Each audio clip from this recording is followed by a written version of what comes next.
Bueno, aquí empiezo. Bueno, muchas gracias. Para mí es un gran honor estar con ustedes y poder compartir los conocimientos que adquirí a lo largo de la vida con toda esta educación.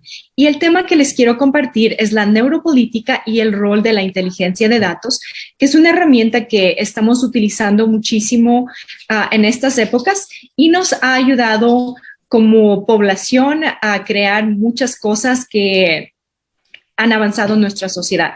Bueno, esta herramienta, igual que en otras partes en otras ciencias, ha ayudado a que sigamos adelante. Igual, en la política podemos utilizar lo que se descubrió en la neurociencia y la inteligencia de datos para ayudarnos a ver cómo se mejoran las cosas.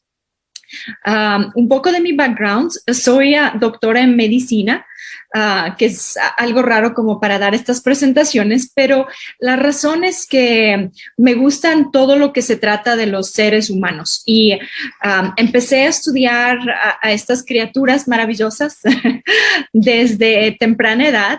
Empecé con neurociencia en la universidad, después pensé que la medicina iba a satisfacer mi curiosidad, pero resulta que no es suficiente.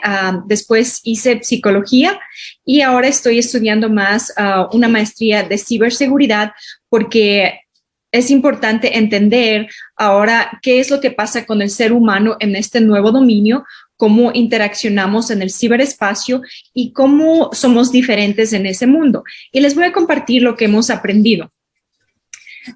Bueno, trabajo con mi esposo. Como dice el dicho, detrás de cada hombre hay una gran mujer. Igual va para las mujeres, detrás de una gran mujer hay un excelente hombre. Él es el profesor Israel Reyes, que seguro han de haber oído hablar de él. Él da clases de ciberseguridad, ha salido en los medios, en la televisión y ayuda muchísimo a compartir los conocimientos que también ha aprendido para ayudar que las personas puedan entender más qué es lo que está pasando con este mundo digital al que hemos entrado y para que podamos protegernos. En la política, después de la pandemia que nos ha acechado y que nos está matando afuera en el mundo presencial, donde tenemos que estar separados mínimo 6 pies, usar mascarillas, estar protegidos y lejos unos de los otros, eso ha afectado mucho a la política y cómo hacemos las cosas. Hay reglamentos de que ya no se pueden de que no podemos tener grupos de más de 40 personas para las campañas políticas y otros grandes reglamentos que dificultan la manera en que se hacían las cosas. Por ende, hemos migrado a las campañas digitales, al ciberespacio, igual como lo hacemos para la escuela, para el trabajo, para la socialización. Igual, en la política hemos migrado allá. Tenemos que estar muy cuidadosos con todas las cosas. Ya los políticos no pueden dar besos a los bebés, si es que hacen el handshake, tienen que limpiarse, o mejor no hacerlo. Realmente ha cambiado mucho la manera en que hacemos las cosas. Pero tenemos el ciberespacio, donde hemos migrado también los políticos. Y lo que hemos visto es que a pesar de que es un dominio que es digital, tecnológico, es muy diferente a los otros dominios en los que estamos, como es el terrestre, marítimo, aéreo y espacial. El ciberespacio es otro dominio que tiene sus propiedades, igual como, por ejemplo, cuando vamos al agua, al mar y queremos estar con los pescados y verlos, tenemos que utilizar equipo de buceo. Igual en el ciberespacio no tenemos todas las herramientas para estar bien. Por eso las personas que entienden mejor cómo funciona el ciberespacio y entienden las vulnerabilidades de los humanos, pueden utilizarlo ya sea para bien, para ayudar, como por ejemplo la educación que estamos recibiendo aquí, que está llegando a muchísimas personas para ayudar, y la educación es el poder, o pueden crearse ciberdelincuentes que se aprovechan de las vulnerabilidades de nosotros los humanos. En este mundo ahora hablamos ya no solo del software y del hardware, sino también del humanware, que es de lo que me encargo de estudiar, de cómo el cerebro humano, que es el que controla el comportamiento de cómo reaccionamos, qué pensamos, qué hacemos, qué decisiones tomamos, interacciona a través de del software y del hardware, que son las computadoras y otros dispositivos digitales que ya son como prótesis para sobrevivencia en este nuevo mundo. En otras palabras, estamos viendo la migración del cerebro biológico a interactuar con una manera, con una inteligencia que es más electrónica, pero tiene muchas particularidades que son muy similares que estamos tratando de adaptarnos, o sea, como una prótesis. Bueno, es muy difícil compartir todo esto en solo media hora. Por eso hemos escrito un libro con mi esposo que se llama Political Campaigning in the Digital Era. Todavía está en inglés, pero puedo compartirlo. Está en proceso de edición y todavía le falta aumentar unas cosas.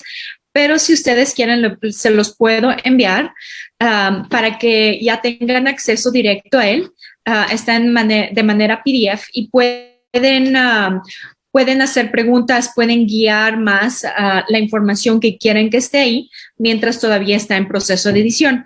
Y la manera de comunicarnos es a través de las redes sociales, que estamos en todas, porque la comunicación es muy importante en estos tiempos. Y además, por estos medios también compartimos diferentes maneras de hacer las cosas, noticias, más lectures.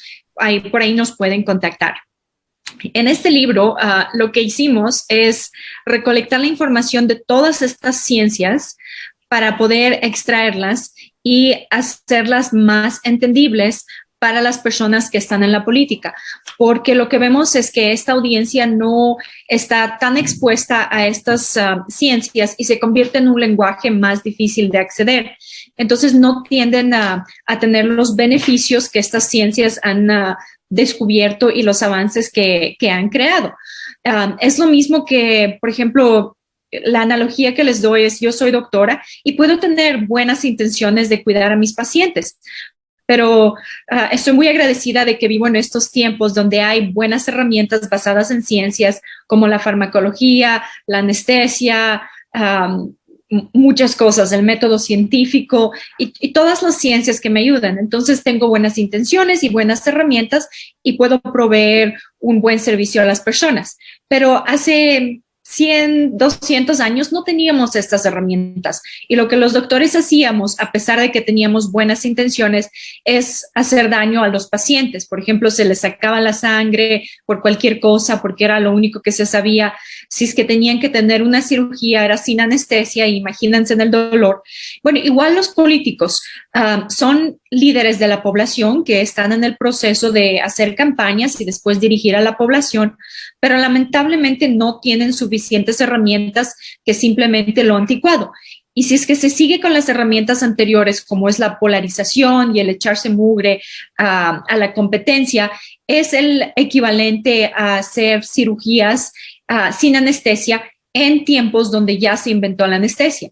Por eso es importante que haya esa traducción de todo lo que se ha descubierto en las ciencias, de cómo los humanos toman decisiones, cómo eligen a sus líderes y cómo es el liderazgo moderno, traducirlo en un idioma que se entienda, que sea fácil y compacto y hacerlo disponible a nuestros líderes que en el momento que ya están haciendo campaña tienen poder de hacerle bien a la población de una manera que hagan su campaña que ya dé un beneficio. Ese es el énfasis de ese libro. Bueno, en la neurociencia lo que estudiamos es, en la neuropolítica estudiamos al votante, el cerebro de cómo una persona humana hace la decisión de elegir al líder de su comunidad, ya sea a pequeña escala, desde el líder de la escuela, de su club, del lugar en donde viven, a elegir un líder de su país o en otras partes. Estudiamos cómo toman estas decisiones y qué es lo que ha funcionado antes. La neuropolítica, que es la ciencia que lo estudia, es una ciencia reciente porque, bueno, empezó con la neurociencia y la política fue un poco después, y esta unión es lo que hemos visto recientemente porque ya tenemos las herramientas para poder estudiar estas decisiones de las personas en el campo de la política. Y lo que se utiliza es imágenes del cerebro. Por ejemplo, se le muestra la imagen de un político o de una campaña y se ve cómo reacciona la persona, qué es lo que cambia. También utilizamos herramientas como ver el tamaño de la pupila, porque los ojos son la ventana al alma, como dicen. Bueno, sí, es verdad, científicamente comprobado, los ojos no pueden mentir. Cuando la pupila cambia de tamaño es por motivos internos de cómo reacciona la persona a un estímulo. Si se constringe, significa que la persona está más relajada. Si se dilata, significa que está más como que estresada, estimulada. Y con eso podemos ver la reacción precisa de una persona, porque muchas veces nosotros mismos no sabemos qué es lo que sentimos y mentimos de una manera que haría más difícil el estudio científico. También se utilizan las ondas cerebrales. Y bueno, lo que estudiamos es al humano.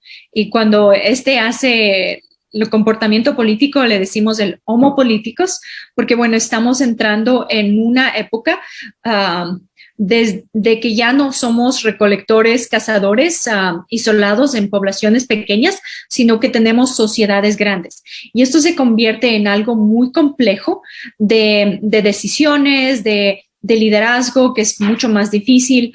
Así como, por ejemplo, antes en el espectro de la evolución, teníamos a los organismos unicelulares que, bueno, llegaron a cierto nivel de progreso, pero los que realmente triunfaron más son los multicelulares. Igual con nuestras células, si lo pensamos como una sociedad que tiene muchísimas personas, muchísimos individuos, pero estos individuos están muy especializados. Igual como en nuestra comunidad, tenemos especialistas en diferentes cosas que realmente, si es que los pones como individuo en la selva, no sobrevive mucho.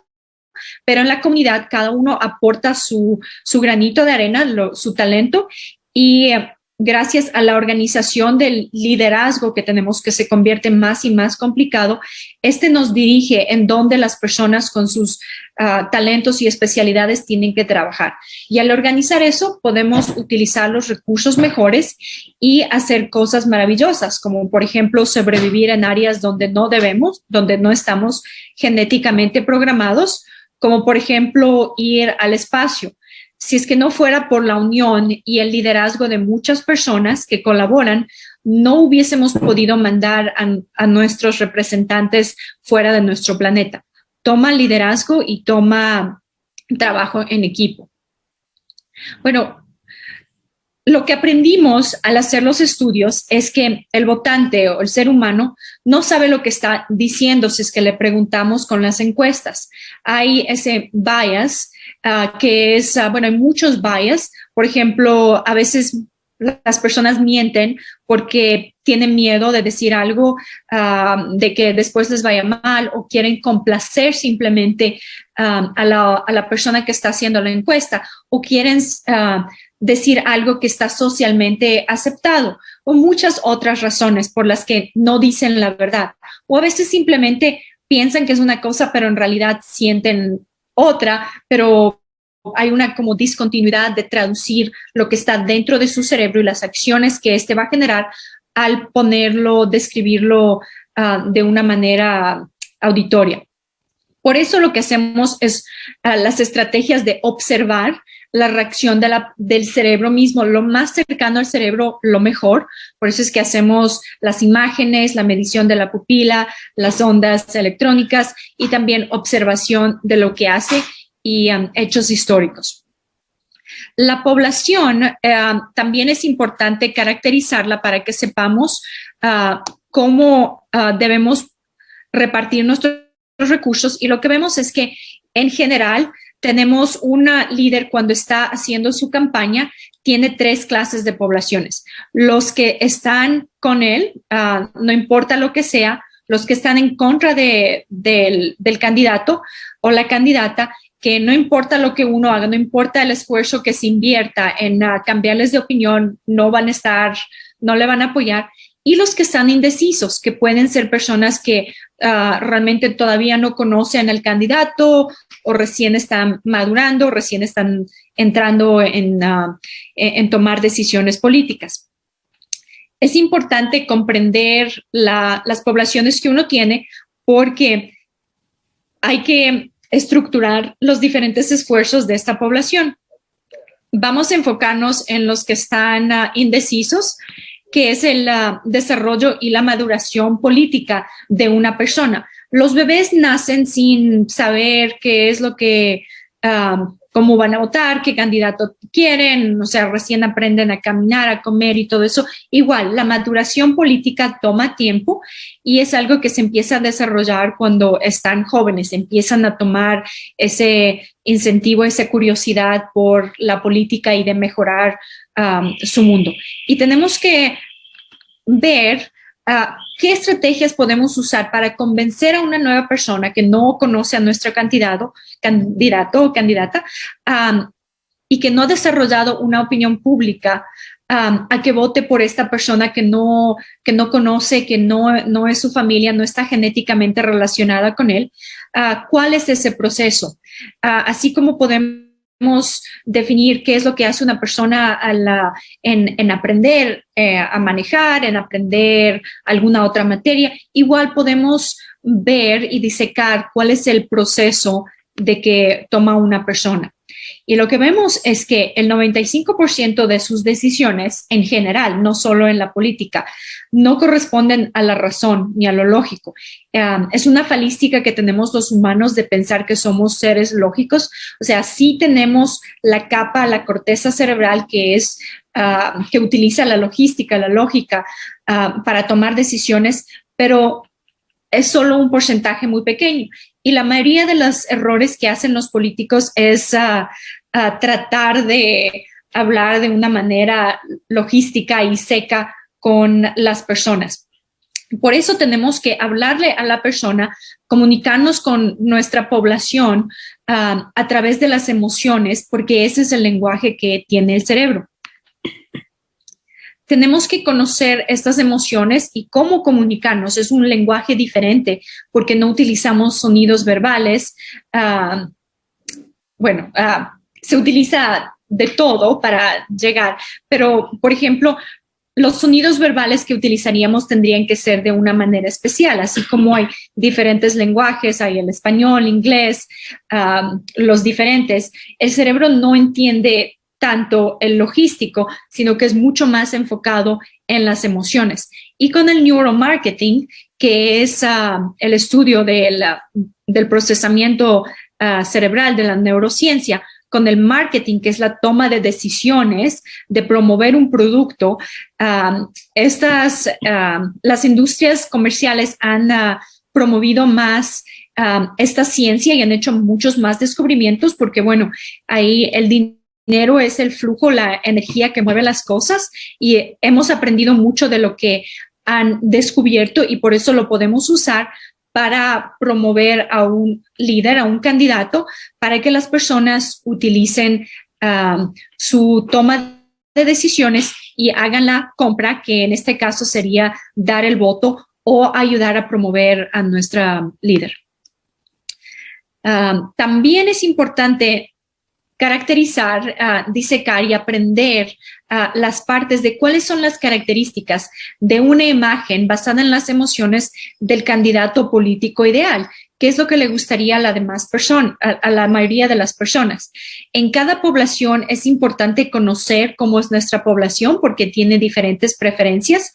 Por eso la primera parte es conocer qué es lo que quieren las personas. ¿Qué es lo que nos piden? ¿Nos piden camisetas y gorras o nos piden agua y educación para sus hijos? Y una vez que ya sepamos eso, tenemos que hablar de la manera emocional para comunicar que eso es lo que queremos dar a las personas.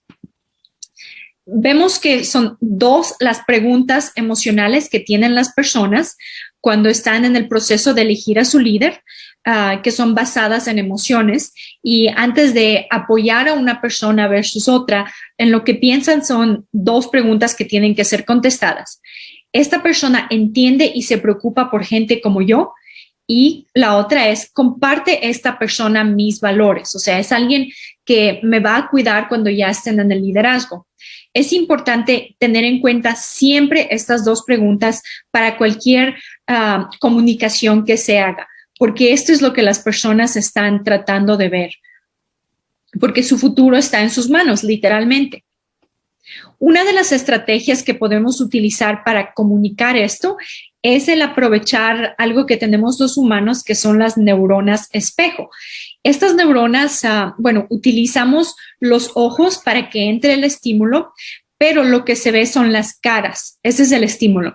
Y con las expresiones faciales de una persona que nosotros vemos en nuestro cerebro, a través de las neuronas espejo, se crea una sensación de algo muy similar, de un estado emocional similar que siente esta otra persona. Es la neurociencia de la empatía, simpatía. Bueno, ahí está uno de los principales estrategias, que es el utilizar las expresiones faciales de un líder que está en campaña para poder comunicar el mensaje y responder esas dos preguntas importantes. Tenemos las diferentes expresiones faciales en las que el líder tiene que estar consciente y entrenado. Es importante saber qué es lo que, qué imagen da cuando está comunicándose y cuando está poniendo su cara como comunicación, no solo en hablar, sino que también cuando estamos diseñando fotografías, imágenes estáticas o en videos. Las expresiones que queremos dar son muy importantes y muy poderosas. Son muchísimas las expresiones que se pueden hacer y es importante, como los actores, tratar de explorarlas más para que uno pueda comunicar el mensaje correcto. El problema que hemos tenido desde el 2020 son las mascarillas, que por una parte tenemos que usarlas para dar el mensaje de que queremos proteger a nuestra población, pero por otra parte nos limitan en nuestras expresiones. Por eso también se convierte en un desafío el poder comunicarse con nuestra cara en épocas de pandemia, pero tenemos las herramientas de lo digital, donde podemos ya sea dar conferencias por YouTube, por Zoom, digitalmente, que no solo están ahí protegiéndonos y llegan a más poblaciones que no pueden estar en persona en ese tiempo, sino que también se pueden reproducir y compartir. Entonces, llegamos a un nivel en que las herramientas pueden ser de ayuda a pesar de que hemos tenido desafíos de comunicación. Por eso es súper importante llegar a conocer cómo se utilizan estas herramientas más efectivamente. Hay que tener cuidado de no hacer esto porque daña la imagen. La otra parte que es importante es una vez que sepamos cuáles son las personas en las diferentes categorías, que es con la segmentación, tenemos que enfocarnos en que las personas, por ejemplo, en que esta población haga el acto de votar. A estas personas tenemos que, como decir, observarlas, pero no invertir nada de tiempo en ellas, pero sí tenerlos, como decir, con mucho cuidado de que no hagan daño, pero también se les puede utilizar como para que hagan debate, activen un poco a estos para que sientan ese instinto de defender a su líder. Por eso es importante no bloquearlos por completo, sino que tenerlos, ver qué mensajes se les manda. Por ejemplo, al estratificarlos, a este grupo no se le mandarían mensajes de campaña, porque lo único que vas a hacer es enojarlos. Solo hay que dejarlos tranquilos. A estos se les aplica las herramientas de comunicación de tratar de convencerlos para que vayan a este grupo y no al otro. Y a estos que nos apoyan es extremadamente importante de que ese apoyo, esa emoción se convierta en acción. Los likes que nos ponen en las redes sociales son muy buenos para ciertos propósitos, sí tienen valor, pero no significan el que se conviertan en votos y que nos conviertan en líderes. Y lamentablemente en el acto de la campaña política, del acto democrático, lo importante es que el apoyo se convierte en votos, porque así es como la persona se convierte en líder. Ahí es cuando tenemos que ver cuáles son los diferentes pasos que toman las personas en hacer el acto de votar, dice Carlos, y apoyar a las personas en cada uno de estos actos. Algo que ayudó muchísimo en las campañas recientes a muchos políticos, no sé si ustedes hayan visto, depende de en qué población hayan estado, pero por ejemplo en Estados Unidos los políticos se enfocaron muchísimo en las últimas semanas en promover el voto. Utilizaron toda clase de estrategias porque a pesar de que las personas tenían buena intención de apoyar, pero ir a votar, a estar expuesto a muchas otras personas en tiempos de pandemia fue un gran obstáculo. Pero al hacer estas campañas bien diseñadas con neuropolítica, con las ciencias del comportamiento, tuvieron un récord de votos, ya sea por apoyando un candidato al otro, pero lo importante que fue es que muchísimas personas salieron a votar a pesar de que estábamos en pandemia y era peligroso. Y bueno, algo que es importante mencionar es cómo ponemos información en la mente de las personas. Es algo muy similar que en las computadoras. Una computadora es simplemente una máquina que está receptiva para poder analizar información, pero la manera en que le ponemos información nueva para analizar es a través del teclado, del mouse, de los USBs, de los cables y también del Wi-Fi. Otras diferentes opciones, pero esos son los principales. Igual, al cerebro humano tiene puertos de información que le entran porque un bebé nace sin saber de su mundo. Cada mundo en el que nace un bebé es diferente, ya sea por los tiempos en los que vivimos o por el ambiente de su familia. Y estos puentes son los 5 sentidos. Se pueden hackear estos 5 sentidos, así como se puede hackear la computadora. Por ejemplo, se puede ahorita, por la manera auditiva, a pesar de que estamos a muchas millas de distancia, muchos kilómetros, podemos hablar de un estímulo agrio, como por ejemplo una piña cortada en pedacitos, bien amarilla, en un plato blanco, así que es bien dulce, pero a la vez bien agria. Y también le exprimimos un limón bien jugoso. Tal vez le podemos aumentar kiwi y maracuyá para que sea más agria. O sea, esta ensalada de frutas va a ser la más agria que hayan probado. Y bueno, en México me dijeron que es importante ponerle chile, que da mejores resultados para este experimento.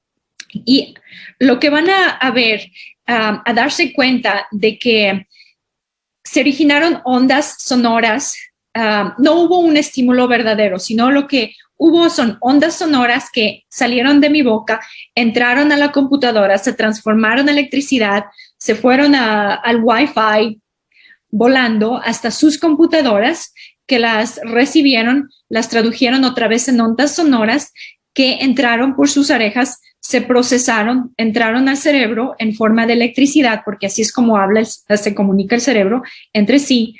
Y lo que se produjo es una reacción fisiológica en contra de su voluntad, que es la salivación.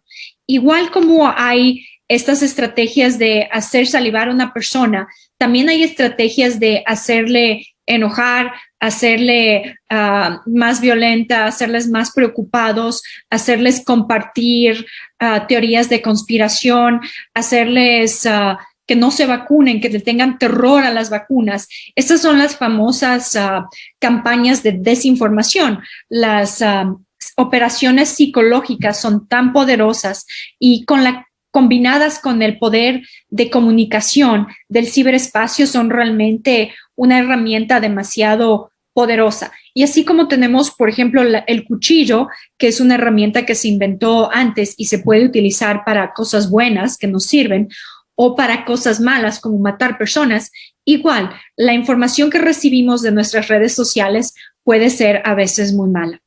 Y bueno, para terminar, les quiero dejar con estos dos pensamientos, estas dos teorías, que la información, las operaciones psicológicas llegan al nivel de una ciencia.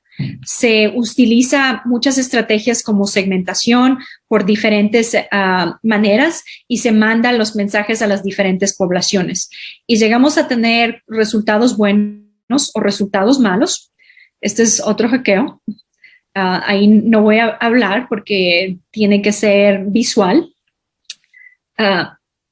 Lo que vemos es que si es que utilizamos estrategias anticuadas de polarización y de hacer daño a nuestro otro candidato, lo que vemos es la polarización de las personas en a la población que queremos ayudar como líderes. Vemos que en tiempo de campaña, repetitivamente, en los últimos años, desde la Revolución Naranja,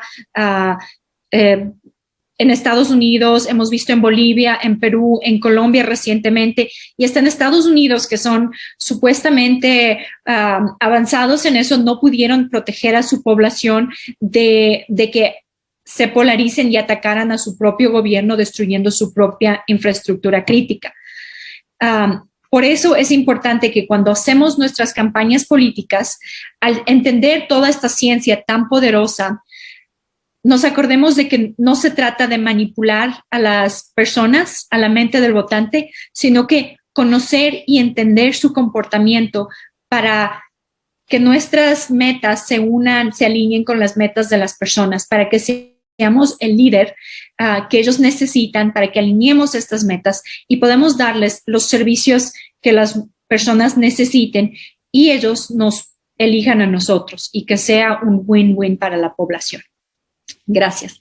Les dejo con nuestras redes sociales porque estoy segura de que va a haber muchas preguntas, pero solo tenemos media hora en esta sección.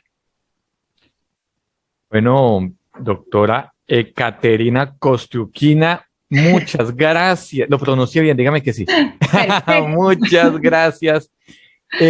No, pero tenemos algunos comentarios y alcanzamos a hacer algunas preguntas mientras alistamos a nuestra siguiente ponente. Bueno, lo primero que nos dicen aquí es el tema del libro. Es que nuestros amigos han quedado encantados con el tema del libro. ¿Cómo pueden adquirirlo? Nos preguntan. Entonces, dices que está en PDF, ¿cierto? ¿Es un libro que está en revisión aún? Sí, mándanos un mensaje por cualquiera de las redes, ya sea Twitter, estamos en Facebook, YouTube, por cualquier parte que ustedes tengan. Tenemos también Instagram, bueno, por cualquier parte que ustedes se puedan comunicar y les mando la liga porque lo tenemos disponible está disponible para las personas, pero no está bajable, es como una liga porque todavía está en proceso de edición y no quiero que tengan un PDF que está incompleto, sino que cada vez se le hace un update basado en los progresos. Como un link de solo lectura. Correcto, sí. Perfecto. Hablando del tema de la neuropolítica, aquí se presentó en Colombia un tema en el que no vamos a hablar de campañas, ni de personas, ni nada, sino lo que sucedió. En un referendo, algunas personas que estaban impulsando un voto específico por ese referendo dijeron, la campaña es hacer que las personas salgan a votar enojadas, porque querían precisamente que la gente saliera y dijera, no, no, no, ¿sí? Entonces, fue coincidente con el Brexit también, que no sé si también hicieron algún tipo de campaña de salir con emoción, porque según te entiendo, se puede salir con una emoción positiva, una emoción de felicidad, una emoción de que vamos a hacer algo positivo por el cambio y también salir con una emoción negativa, ¿no? Eso sería como un voto rechazo. Sí, lamentablemente, bueno, es la misma estrategia que se utilizó por Cambridge Analytica, que muchos hemos visto los documentales que realmente, la verdad es que se cerró esa compañía, pero las estrategias ya están ahí. Siguen siendo usadas, es algo que sí, Cambridge Analytica lo utilizó para campañas políticas, pero las operaciones psicológicas se utilizaban desde hace mucho tiempo para campañas de guerra. Lo vemos desde tan antes como Sun Tzu, que escribió el libro El arte de la guerra, sí, que decía que, bueno, en las confrontaciones, en la competencia, lo que más conviene es cambiar, influenciar al enemigo para que haga ciertas cosas, porque es mucho más costoso el combate físico. Por eso utilizaba diferentes estrategias para que se cansen, para que hagan ciertas acciones. Bueno, todas estas estrategias se fueron estudiando, se hicieron experimentos poco a poco, y los humanos tenemos ese beneficio de que no tenemos que reinventar la rueda cada vez que hay una generación. Podemos guardar toda esa educación en manera escrita, y podemos después añadir más a eso, compartir a las nuevas generaciones.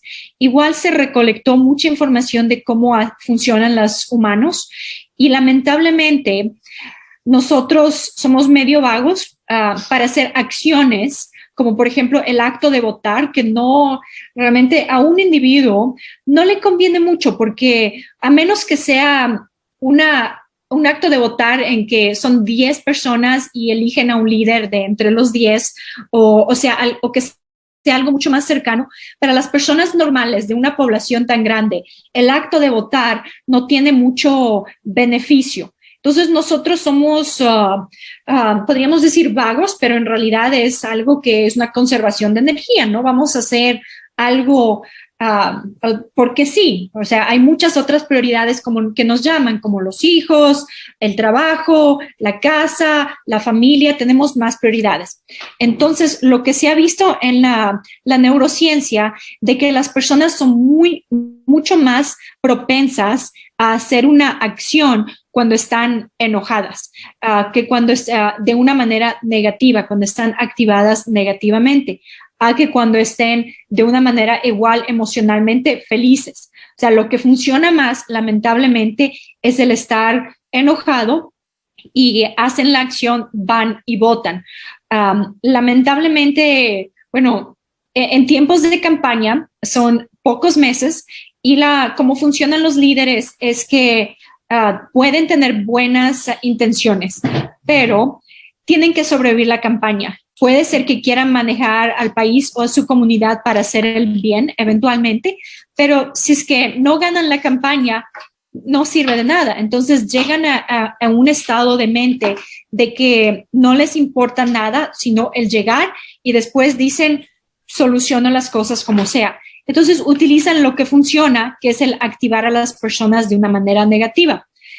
Pero sí se puede hacer unas acciones similares sin que sea tan fuerte, porque antes se usaba eso y las personas se activaban y bueno, estaba limitado al poder de la comunicación, de que se pasaba de boca en boca, pero ahora las estrategias que se utilizan, como las fake news, por ejemplo, de hacer que las personas se enojen, los videos falsos, llegan a muchísimas más personas, se promueve mucho más rápido y se crean mucho más rápido.